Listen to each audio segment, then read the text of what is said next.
વડોદરા શહેરનો ગાજરાવાડી રોડ બન્યો disco road. Gajrawadi Lakshmi Ganesh મંદિરથી રામનાથ મંદિર સુધીનો રોડ થયો ખખડધજ। દર વર્ષે ચોમાસા બાદ બનાવવામાં આવે છે રોડ। તંત્ર વહેલી તકે કામગીરી કરે તેવી નાગરિકોની માંગ। તો રામનાથ સ્મશાન પાસેથી ખુલ્લું લોખંડનું ઢાંકણ મોતના કૂવા સમાન। કરોડો રૂપિયાનો ટેક્સ ભરતા હોવા છતાં ઉબડખાબડ રસ્તાઓ પરથી પસાર કરવા પડે છે વાહનો।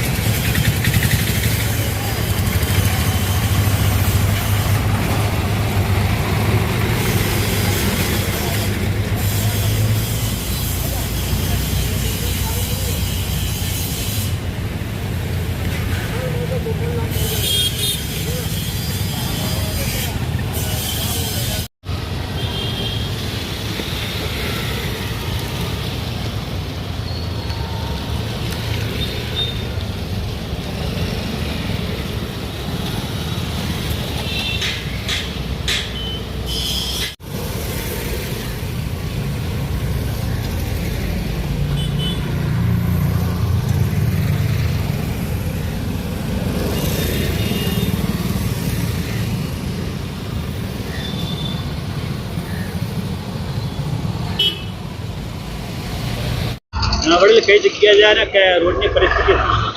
આ ગાજરાવાડી લક્ષ્મી ગણપતિ મંદિરથી ઈદા મેદાન યા ટોકીજ વાળો રોડ છે, ડિસ્કો રોડ છે। આ એક ગટરના ઢાંકણા ખુલ્લા, ગટરના અત્યારે એટલે ઊંડા ગટરના છે કે લોકો જ્યાં ત્યાં પડે છે, લોકોને વાગે છે।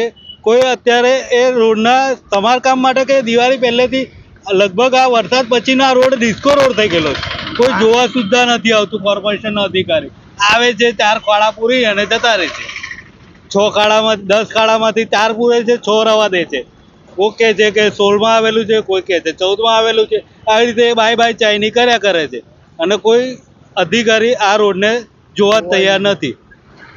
કેટલા દિવસથી આ સમસ્યા છે? આ લગભગ વરસાદ પછીના નવરાત્રિના ટાઈમથી આ સમસ્યા ચાલી રહી છે। કોઈ જ નહીં, કહેવા છતાં અધિકારીઓને ફોન કરવા છતાં કોઈ અધિકારી આવવા સુદ્ધા નથી તૈયાર। શૈલેષ પરમાર।